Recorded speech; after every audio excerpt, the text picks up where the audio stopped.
Patrick Grady. Thank you, Mr Speaker. Well, if everything is as rosy as she says it is, why did a spokesperson for the Nuffield Trust last year say that greater costs, more paperwork and uncertainty over visas because of Brexit have been among the biggest barriers to recruiting and keeping EU and EFTA doctors? Can't she admit that Brexit is exacerbating difficulties with recruiting appropriate staff for the NHS across the whole of the UK? Scotland didn't vote for Brexit. Why are we having to pay the price?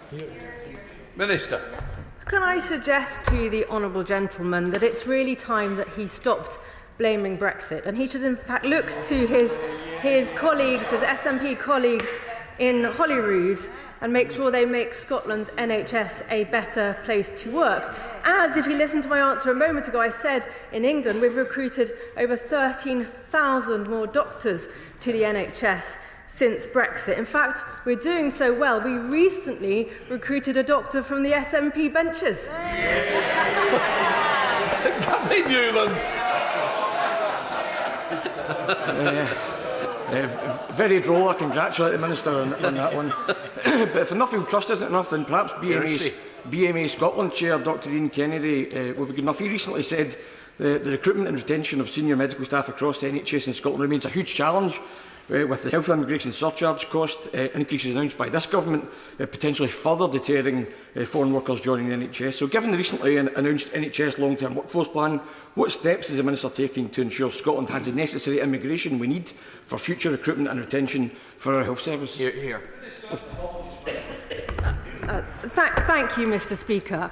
Well, we do have the Health and Social Care Visa, which is supporting our health and social care services in recruiting doctors, nurses and other professionals, as well as social care staff, to our services and helping boost those numbers. But indeed, he referred to the very important long-term plan for the NHS workforce, which is what we're going to do to increase the homegrown staff that we have in our health service, which will give us 60,000 more doctors, 170,000 more nurses and 70,000 more allied health professionals in our NHS over the next 15 years.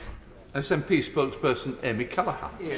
Thank you, Mr Speaker. It's been reported that the Home Secretary plans to tighten the rules for those arriving on a health and care worker visa to block most from bringing dependents with them.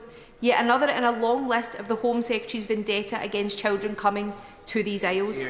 What recent assessments has the Secretary of State made on how this will impact international recruitment and capacity in our already struggling health and care services?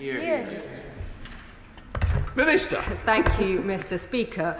Well, I indeed do work closely with my colleagues in the Home Office to make sure that our health and care visa achieves the objectives which it is set out for. And one of the things we're seeing is actually real success in social care, where the recent Skills for Care workforce report showed us that we have 20,000 more care workers working in England. So we're doing well on recruitment to social care.